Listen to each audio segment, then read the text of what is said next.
Welcome everybody to the Rob and Ace Rob Show. Welcome back. I'm Ace. Rob with me as always. We're going to do part two to our podcast. More focus on the finances this time and to level up. Getting yourself out of a rut. This is more my forte. I'm going to be honest. This is something I kind of dabble into. Been learning the stock market, been investing, been doing what I got to do for a while now. We're still going to give you some health and wellness tips. That's Rob's forte. That's what he knows. I'm going to be honest. I got dad bod. Don't look at me for stuff like that. I eat what I want to eat. It is what it is. Me and sit-ups don't work well together. We're hitting you guys with a 1-2 today. It's a jab cross to your soul. Yeah. This is going to be more the finance part. Yeah. Meanwhile, I haven't eaten anything in 24 hours because I decided to fast today. I don't know. I had 3 tacos. I don't know what you're talking about.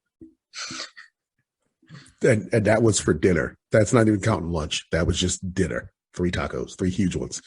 But let's get back to the point. The finances. Subject, don't be bitter, be better. Don't be bitter about your finances. Be better at them. Right. The one thing I will tell any guy coming up, what the fuck is a budget? If you don't know what a budget is, you are behind. And when I say that, a lot of guys think like, well, of course you need to have a budget, but you'd be surprised how many people just live and spend and have no idea what that is. They don't teach balancing your checkbook anymore. They don't teach stuff like that in school. It's on you. So the first thing you got to do as a man, if you have a job, which the people that we're talking to, hopefully you do. And we're not talking about to the illegal dudes. You do what you got to do. You're not my concern. I'm talking about dudes who are, working regular jobs, making money. One thing you got to do is what you make every month, give or take. Unless you're in a sales position like myself, which can fluctuate, even then, on average what you make every month. Write that number down in one column. The next column, all of your expenditures, even stuff you think you might. That goes into the maybe category. You should always leave a couple $100 for maybe stuff. Write that always down. If your expenditures outweigh your income, you have to cut out your expenditures.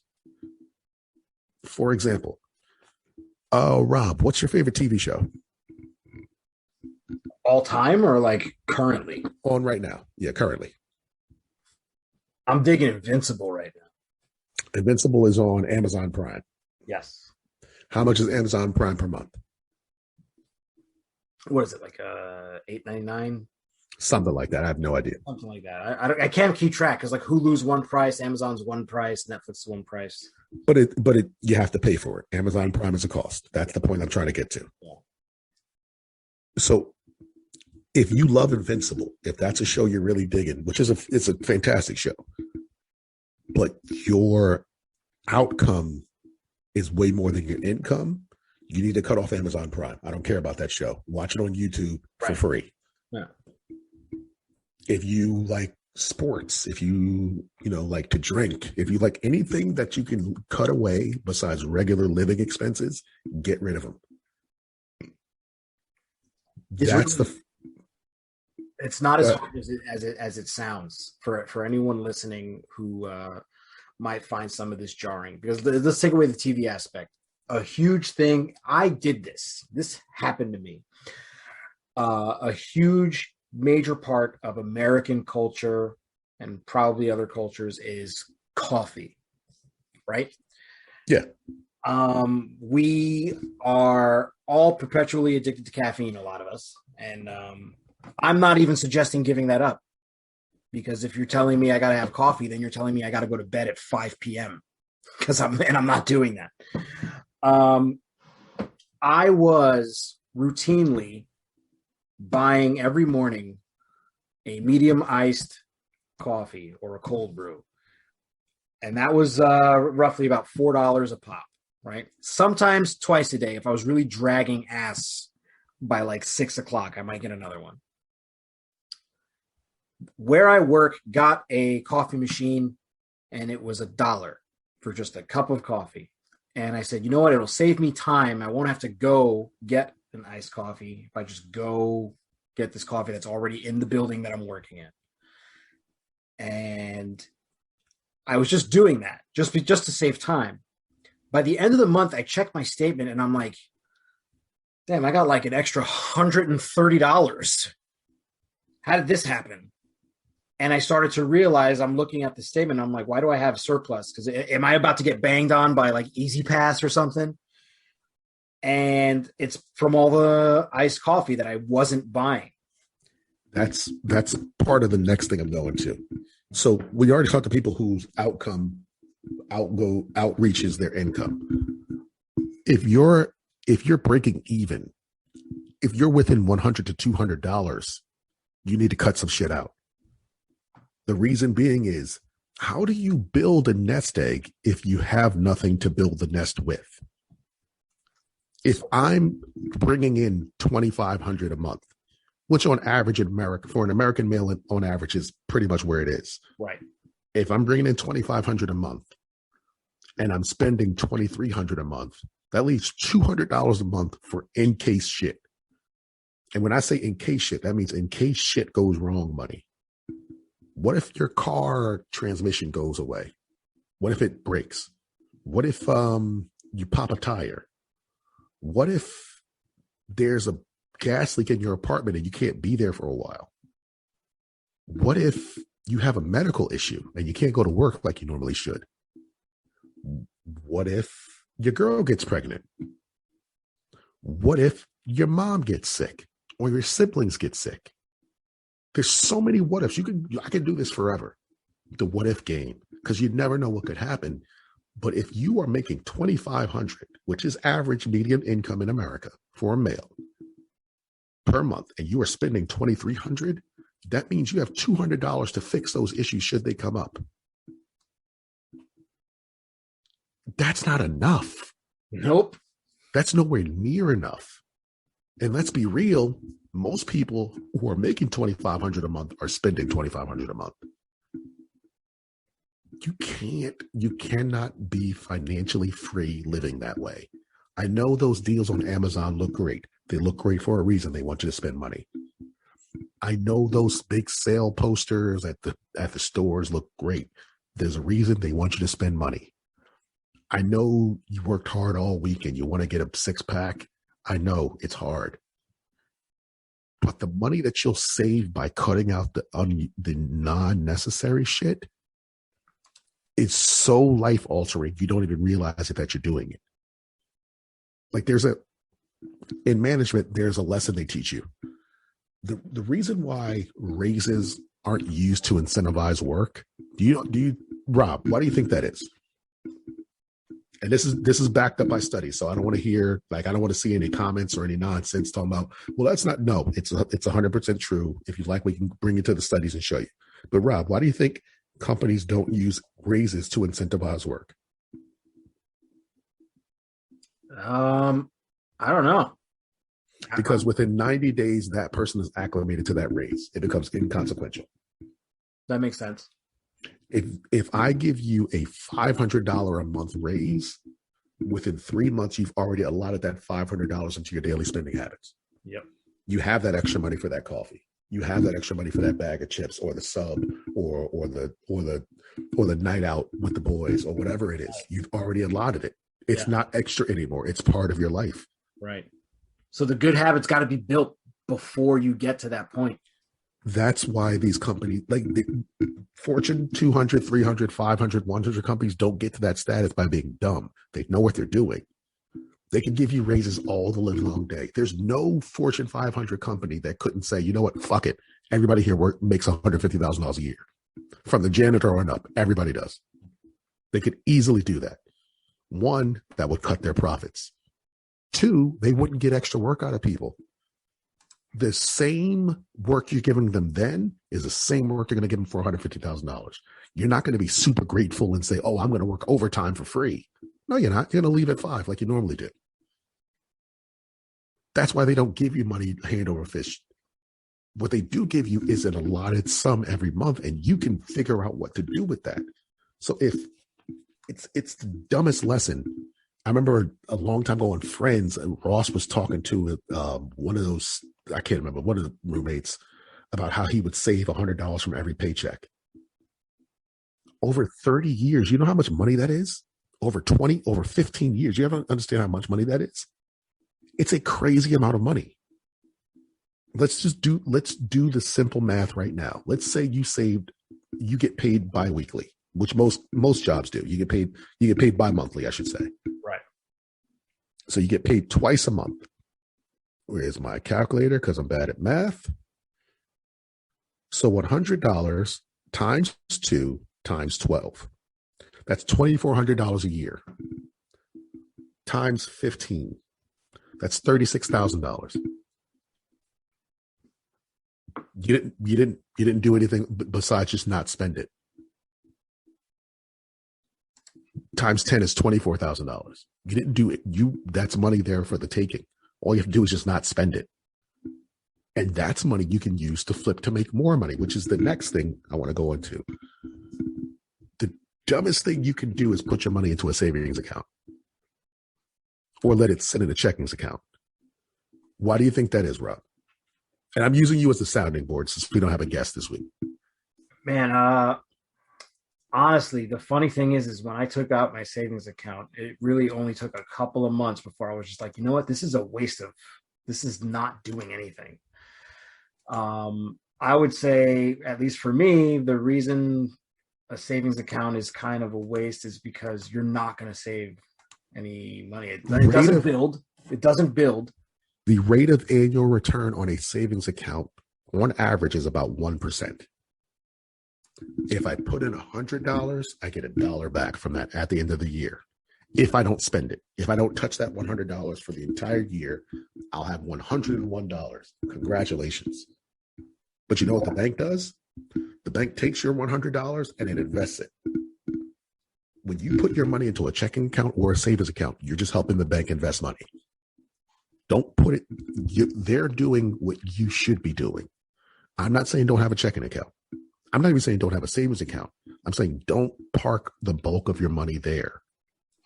Your money should be working for you. Whatever surplus money you have should be working to make more money for you. How do you get that done? Well, one of the easiest ways is the stock market. Little known fact, the stock market isn't hard to use. With all the apps, the E-Trades, the Robinhoods, all these apps that are available, you can access it very easily. A lot of people are scared of the stock market for one reason. They don't understand it. But there's so many ways to understand it. Like one of the biggest detriments you can have in life is not reading, not learning. Because when you learn it, you realize it's not that hard to maneuver.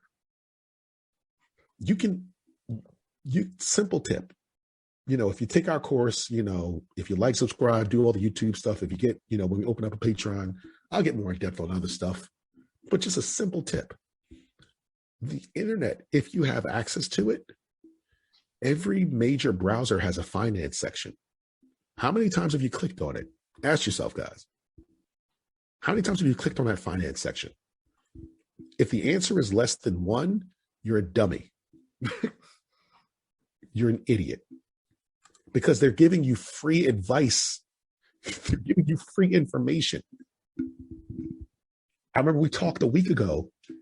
It was a week or two ago, and I told you about this new ETF, electronic trading fund that I was investing in, run by this woman from Wall Street who is one of the few female billionaires in the world. Now, she doesn't actually physically have a billion, but she manages billions of dollars, so that makes her a billionaire. All I did was go to Yahoo Finance and looked up she was a cover story. I looked into her information. I looked into all her stocks that she was promoting. I looked into the rate of returns for them. And I said, why am I not into this? And immediately put money into them.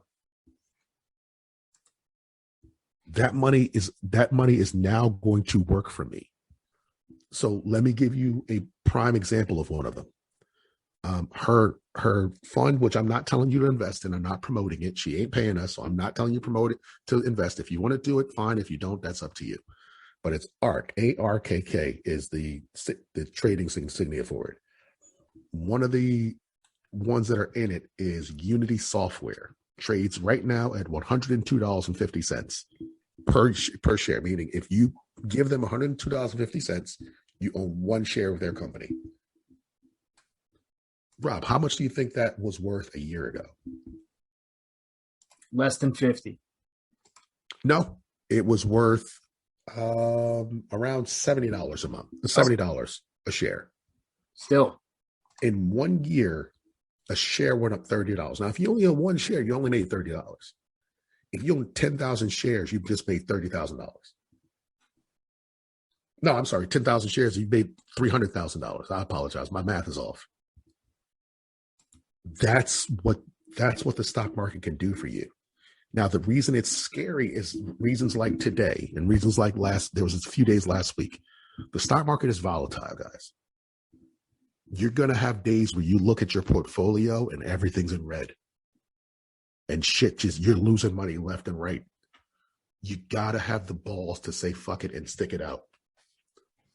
Or do what I do. Don't look at it. Don't look at it for a week at a time. Only check for, alerts for when things are great. If you can't handle seeing all that red, number one, if you can't handle seeing all that red, don't do this at all. But if you're going to get into the stock markets, realize you're going to have days. Yeah, you're going to have days where you lose money. That's just part of business in general. Par for the course. Yeah, if you get into business, not every day is going to be great. If you open up a restaurant, not every day you're going to sell out. Oh boy, this is news to me. I mean, it's one of the worst investments in the world, but that's besides the point. Wait, what is? Restaurants, owning a restaurant. It's one of the worst businesses you can make. I would not do that. 70% of all restaurants go under within like the first year. It's just they're terrible. And bars. Yeah, they're terrible. They're terrible investments, but people are still going to do them. Knock yourself out. If that's your dream, go for it. My point is, you got to know going in, you're going to lose money. You have to lose money sometimes to make money. What people don't realize is, if I took that same stock and I did a day-by-day tracing, there's going to be a lot of days where that stock went down. But over the course of the year, it gained $30 in value, which is a lot. She also promotes a company called Shopify, which I've never even heard of. Apparently, it's a new Amazon. You can buy stuff from there, crate at a super stupid value. It's been around for a while. It just caught on fire recently. Hey, Rob, where do you think Shopify was a year?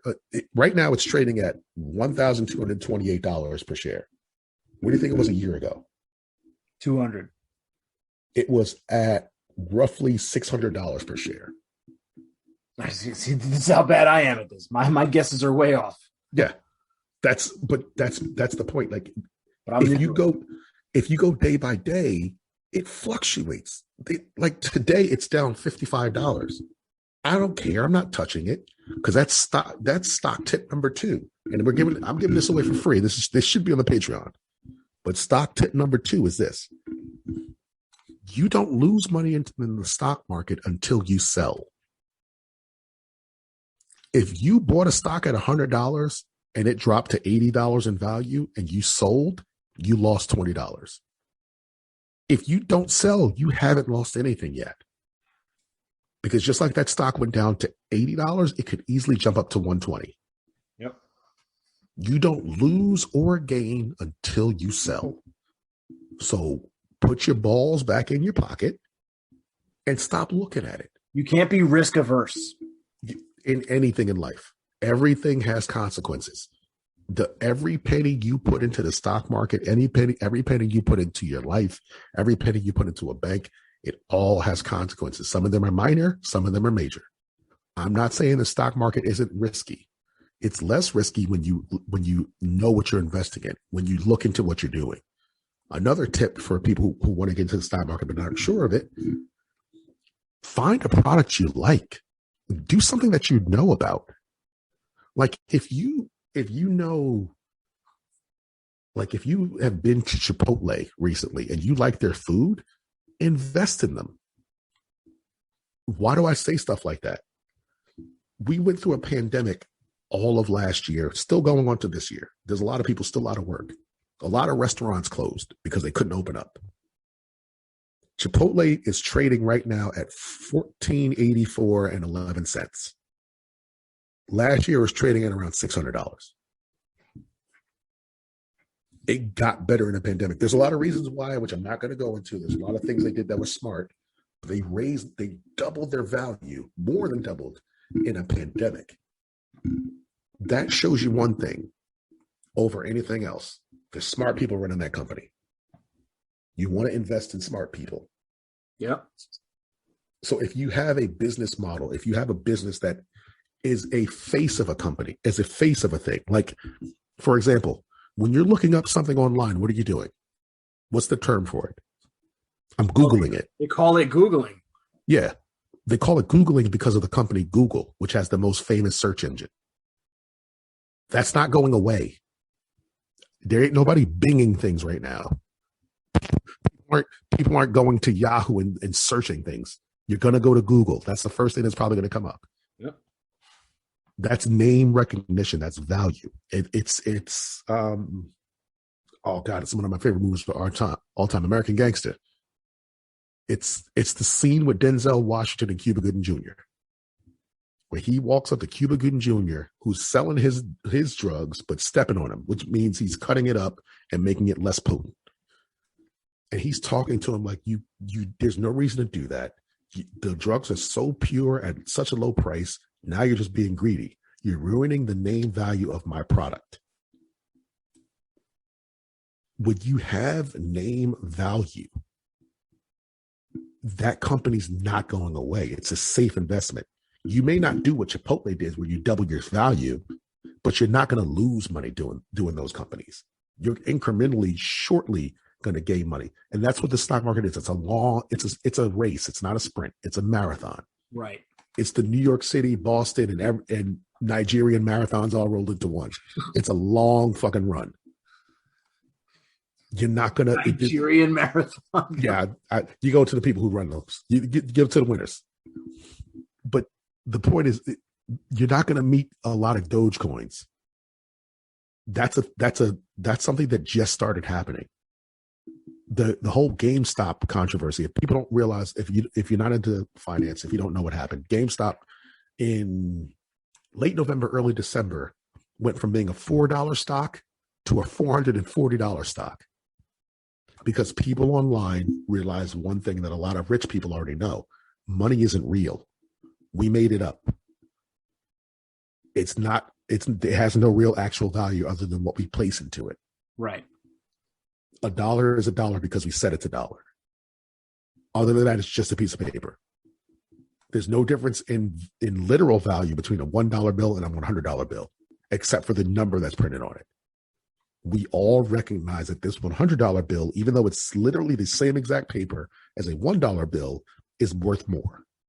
It's all fictional. It's all made up.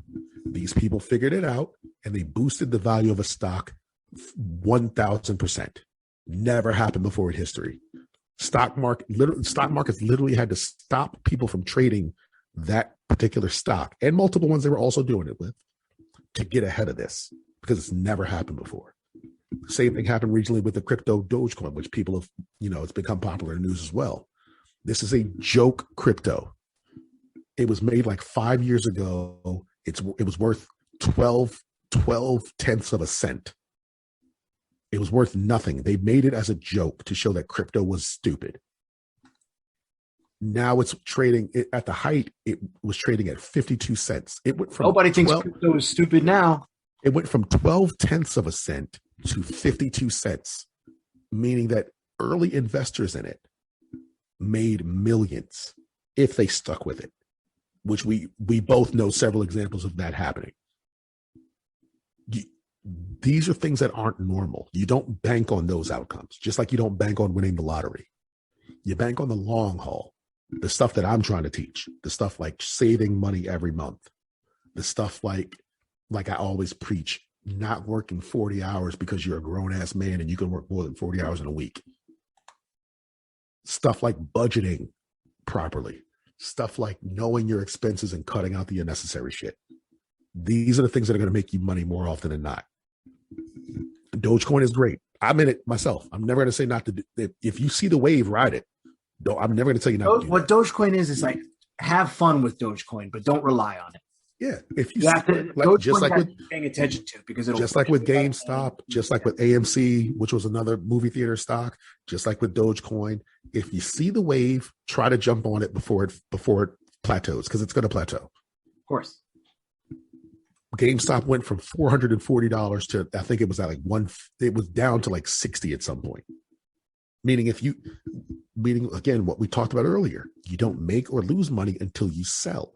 So even if you were an early investor and you had $4 per share and you sold at 60 instead of 440, you still made a good amount of money. You didn't make all that you should have, but you still made a good amount.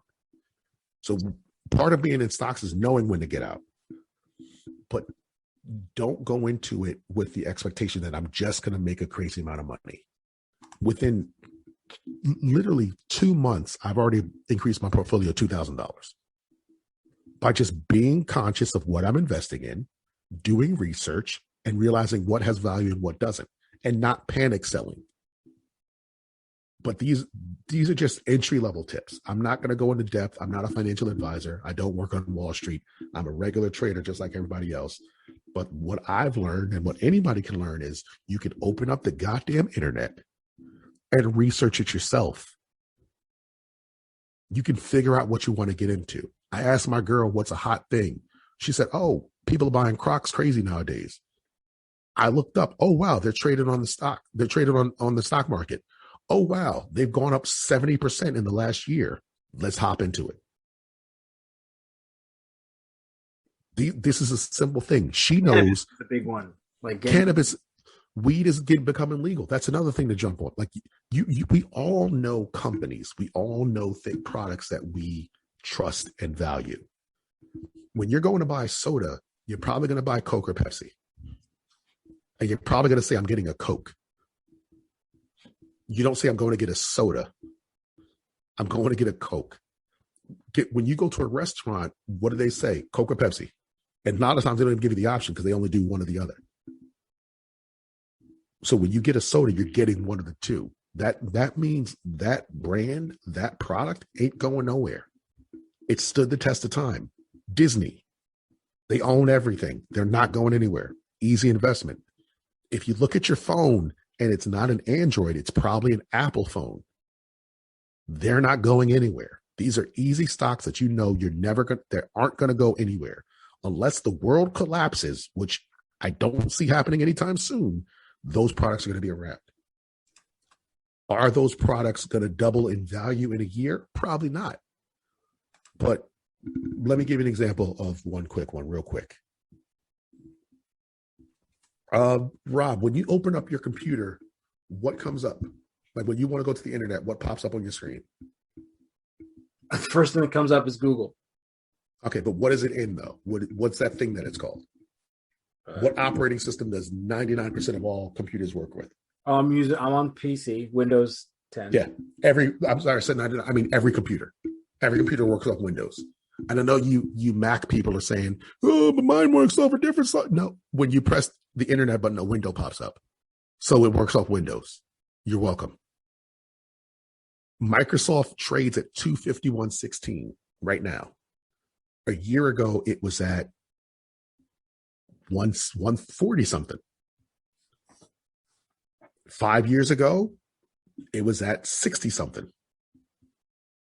So if you're patient and you can go for the long haul. Again, we're not saying that you're going to make a crazy amount of money every year. But if I bought when it was around $60 per stock 5 years ago in Microsoft, again, Windows has been around forever. Windows has been around since I was a kid, since 98s, 2000s, 95s. It's been around for a long time. It's been the main operating system in the world for a very long time. There's real reason Bill Gates dresses the way he does, because he don't have to flash. So if I bought 5 years ago when it was around $60 a stock, and I'm just rounding off because it was a little bit more than that, but let's make easy numbers here. And I bought, let's say I had $6,000 to invest in Microsoft. That's 6 years ago. Where's my calculator? 6,000 divided by 60 is what? That is 100. shares of Microsoft. Microsoft is $199 more valuable now 5 years ago than it was. So if you take that 100 shares and multiply it, let's just say you wrote it out for the 5 years times, what did I say, $190? That's $19,000 you made in 5 years by just doing nothing. Poor people work for their money. Rich people make their money work for them. Don't be bitter, be better. Don't look at the guy who's making money doing this and be like, fuck that guy. Be that guy. Everybody can do it. The stock market isn't like it was in the 90s or the 80s or the 70s or the 60s where you just couldn't access it. It's available to everyone now. Another thing, learn what we touched on this last episode, but learn what a depreciating asset is. And when I say a depreciating asset, that's the technical term for it. A depreciating asset is something that goes down in value the second you buy it. Things like cars. Some of them are unavoidable. Oh, absolutely. Some of them are unavoidable. I'm not saying that you shouldn't do that. I said avoid them. That means if you don't have to, don't. But don't tie yourself up. Like if your dream is to own Mercedes-Benz, and that's your dream, knock yourself out. Don't deny yourself happiness. But realize that you're losing money by buying that car. It's not like the 50s or the 60s where that car is 70 years from now is going to be worth 200. It's not going to happen. Right. It's not like baseball cards where 10 years from now it's going to be worth millions, because it's not the 40-year-old version where you have a room full of toys that you never opened. That's the anomaly. That doesn't happen, because if you have a car, what are you really going to do with it? Drive it. You're already taking value away. Yep. Those people who make money out of baseball cards, those are not the norm. Because when you're a kid and you have baseball cards, what did you do? You looked at them, you touched them, you opened them, you put them in your pocket, and they got all bent. Same with old comics. Superman #1 is worth millions, or Action Comics when Superman first appears, it's worth millions. But there's only like 2 copies that are. Why? Because everybody read the rest of them. They opened them up. They put their greasy fingers on all the pages. That means they're not worth anything anymore. Learn what a depreciating asset is and avoid them when all possible. Look for inflating assets, things that gain value over time. Things like jewelry. As dumb as it sounds, diamonds increase in value. Gold increases in value. A Rolex that's $15,000 today will probably be worth $20,000 to $25,000 in 5 or 10 years. Oh, those increase further than that. Like a Rolex that. Yeah, I'm just giving averages. I'm not even giving like specific, just on average. I've seen them where it's like they were purchased for $3,000, right? Mm-hmm. And in 5 years, it became worth like $20,000 because they only make a certain amount of each model. One of the reasons I love, like, Jay-Z's my favorite rapper of all time. Because I've been through the evolution of Jay-Z. I was there when he was the Hawaiian Sophie, drug dealing Jay-Z, to the big pimpin' Jay-Z, to the Jay-Z he is now, which is a father, family man, billionaire.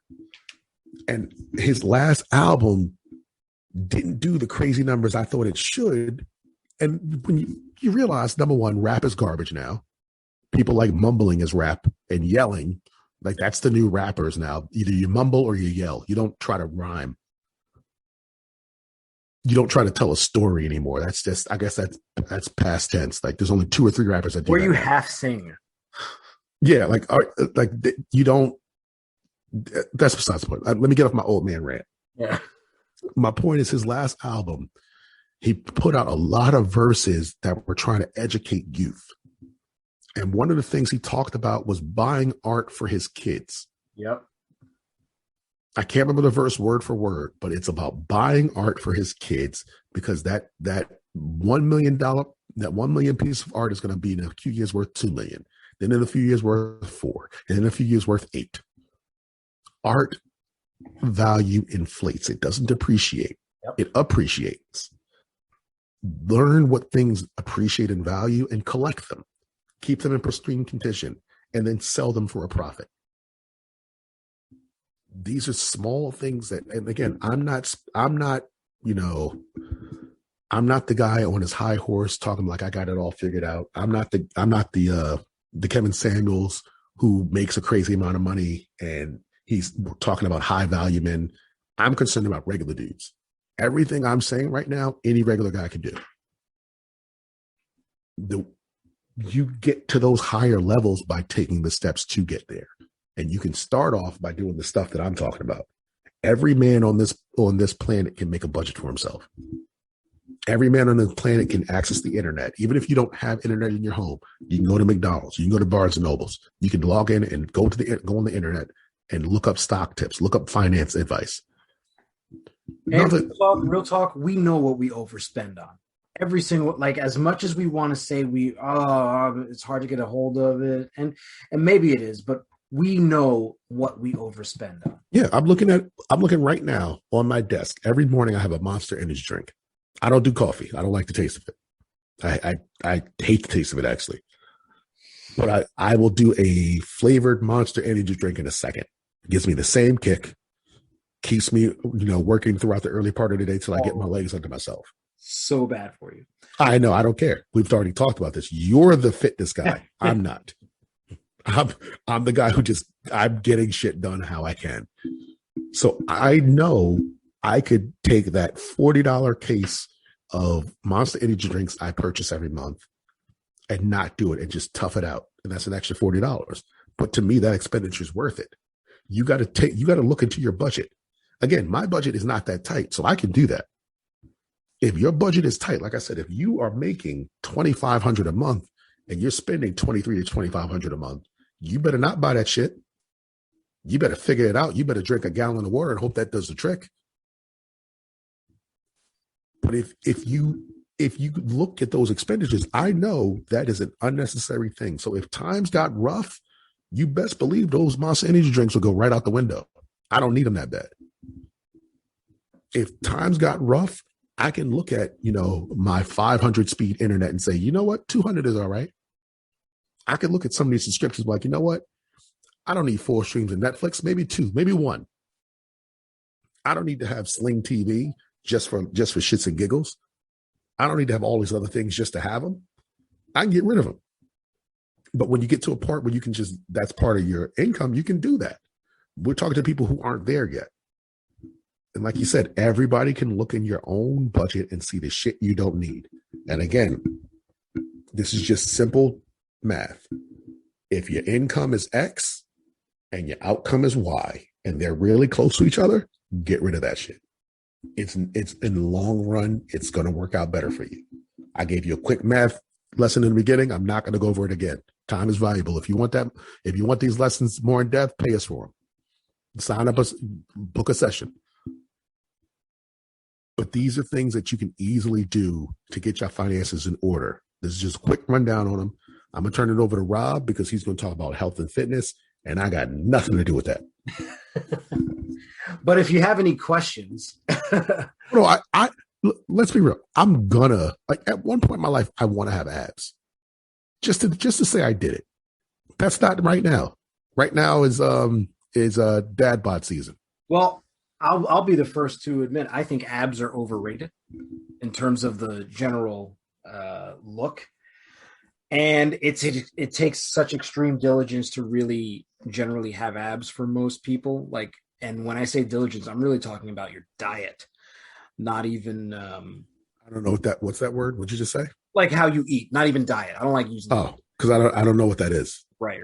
And I don't like using that word. I like to just say the lifestyle in terms of how you eat is really what creates visible abdominals. And I've only had them at one point in my life, and that's the picture that I use for everything now, which I think you saw, and that was at one of my competitions. But I wanted to target, because I know this episode we were talking about finance and fitness, but the bulk of it, we wanted it to be finance. So we wanted to go 70-30 almost, Mm-hmm. Because I wanted to target basically 2 demographics of guys. And for this one, the ladies can pay attention too, because there's no reason that the ladies can't focus on their fitness as well, you know?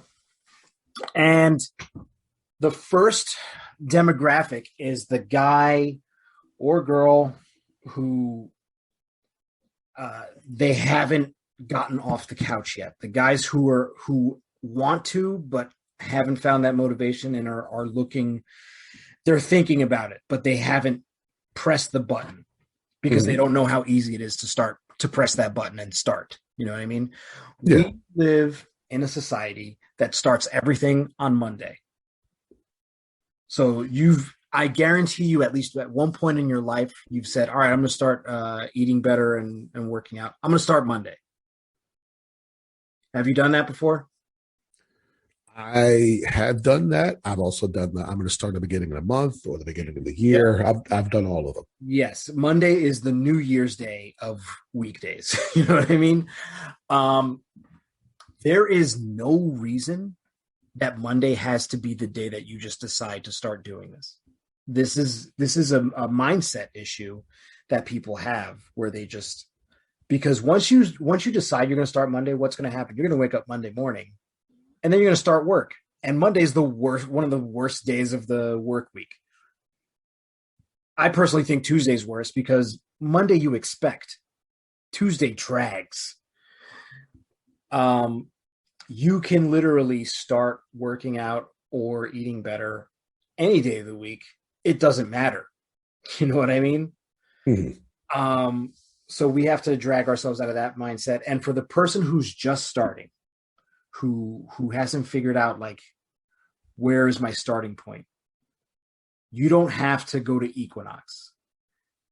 Planet Fitness is $10 a month. That's number one. I was just about to say the Equinox thing might jump out because Equinox isn't everywhere. Equinox is in big cities. Equinox is in big cities, and it's expensive, even though it has all the same stuff. And the reason it's expensive is just because they don't want to be around the pores. It's literally just. I'm laughing, but it's the truth. It's bouginess because the people there aren't in better shape than the people at Planet Fitness. They just have more money. They just have more money than you, so they're dressed better. I will say the women are probably better looking at Equinox, but I don't go to Equinox because they're fishing. Of course, they have right. They're fishing for exactly. Yes, they know exactly why they're there. And you should. I've walked past Equinox. Yeah. I've never seen a woman working out at Equinox that needed to work out. Right. Well, you're auditioning. You're auditioning for the guy in there who makes a crazy amount of money. Right.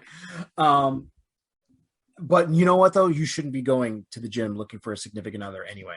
If you're a woman at the gym looking for a dude, gym dudes are broke.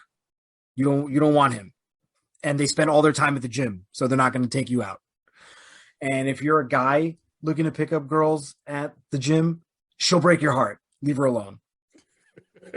She'll hurt you bad. She's going to hurt you. I have been around fitness females. I've been around female personal trainers. I've seen what they do to these guys. So it's better off just don't bother. You should be there for yourself. Point being, if you're at the point where you feel like you're almost ready to start, but you just haven't started yet, just like I was talking about in a previous episode, get a pencil and paper and put your goals down. And your goal cannot be look better to get with women or I want to lose 100 pounds. No. Weigh yourself, write down your weight. This is the problem with a lot of guys and with a lot of people in general. People don't work out to be healthy. No. They work out to look better. Yes. Like this breaks down to just salesmanship. Like if I was selling working out, I wouldn't sell it based on you being a healthier person, which is what you should be going for. I'm selling it on what it is sold as, which is abs and for women a nice butt and pecs and a firm flat tummy and biceps and all that stuff. That's what people work out for. Let's be real. That's what people start working out for. Yes. And I have no problem with that. I have no problem with wanting to look better. But you're not going to if you don't get off the couch. And when I say write down your goals, and when I say write down your weight, I'm not even talking about because you need to lose weight. Your weight, and as a personal trainer, I've dealt with this with a lot of different patients. Not patients. I said patients like I'm a doctor, but sometimes it feels like that. I mean, it's life or death. Let's be real. Like it is your health. With a lot of clients, the weight issue is not a body issue. It is in their head. It is a mind issue. Like I was a very overweight person, and in my head, I'm always going to be a fat guy. That's just the way it is. That's in the brain. You know what I mean? I fluctuate still, but I'll never be where I was before when I needed to, when the doctor told me I was pre-diabetic and I had trouble going up and down stairs. I'm never going there again. But the real point I'm trying to get is the weight you write down is data. This is just a matter of math and science. You have to figure that out. You have to understand that getting into better health by way of going to the gym and managing what you're eating is really a lot simpler than you think it is going into it. It's simply use more calories than you take in. That's all. Use more calories than you take in. If you find out you're taking in 3,000 calories, yeah, that's why you're fat. Bro, 3,000 calories is a lot. Like, that's not a normal amount of calories in a day. That's Thanksgiving, Thanksgiving, you might take in like 4,000 calories in Thanksgiving. People are eating like Thanksgiving daily. That's not good. You know what I mean? Aside from that, I can even remember all the excuses I made for not starting to exercise back in the day. I would say things like, there's going to be all these guys at the gym who are already in shape, and I don't want to be looked at as the fat guy at the gym. And there's no real solution aside from tough it out, do it anyway. You're going to find out that when you do go to the gym, and maybe this is why people might be listening to me right now, is so I can actually tell them this information, because now I've met all these gym types. I've met a lot of different gym types. They are not nearly as unwelcoming as you are going to assume when you first start. So there's going to be people at the gym. You're going to make new friends at the gym. Guys who are going to look much better than you, who are going to help you for no reason other than they like that you're motivated and you want to work out. That's one of the things I've learned. And that's with finances, with anything. Like, dudes help other dudes. Like, yes. I've never met a person who was wealthy. Like, if you sat down and had a discussion with them where they were like, nah, I don't want to tell you. I'm not going to help you. I'm not going to you figure that shit out on your own. Like, there's going to be D-bags. Yes. We're not talking about those. We're talking about on the average, most people aren't like that. Like, there's no reason Warren Buffett gives financial advice. He's made millions and millions and billions of dollars. He doesn't need to give financial advice, but he does it just to do it. Like, that he wants people to make more money. It's the same thing, like you're saying, with these gym guys. Like, most guys who are in shape, if they see a guy struggling and trying to better himself, they're like, yeah, I'll teach you. I'll tell you what to do. It doesn't hurt me to, like, there's weights for everybody.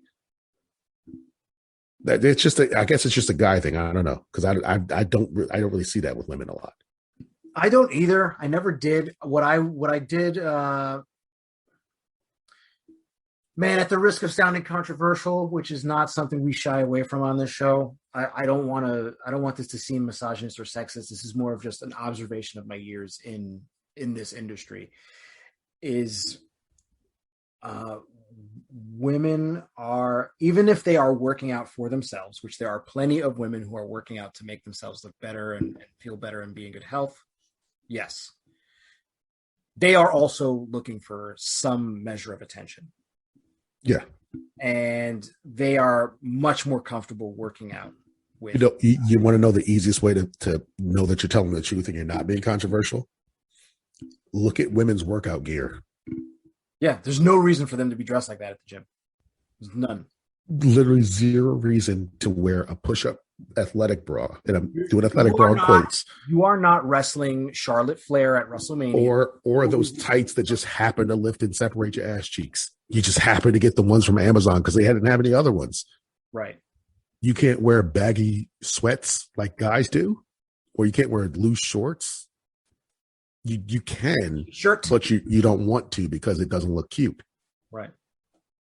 Yeah. And if a girls always go for a guy personal trainer, they never have a girl training them, like most of the time. And most female personal trainers are training older, like over 40 dudes.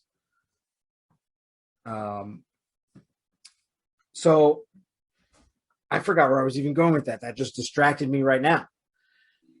Point being, yes, there is a support system of the new people you're going to meet at the gym. So there's no reason to be afraid of that. I think maybe a lot of people just don't know that going in. A lot of people who are just not familiar with the gym lifestyle don't know that going in.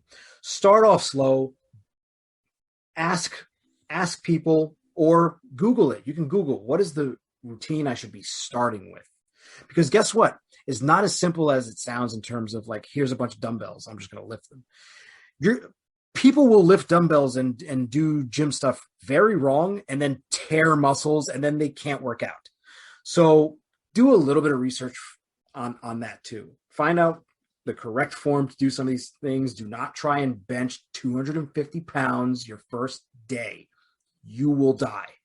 You know what I mean?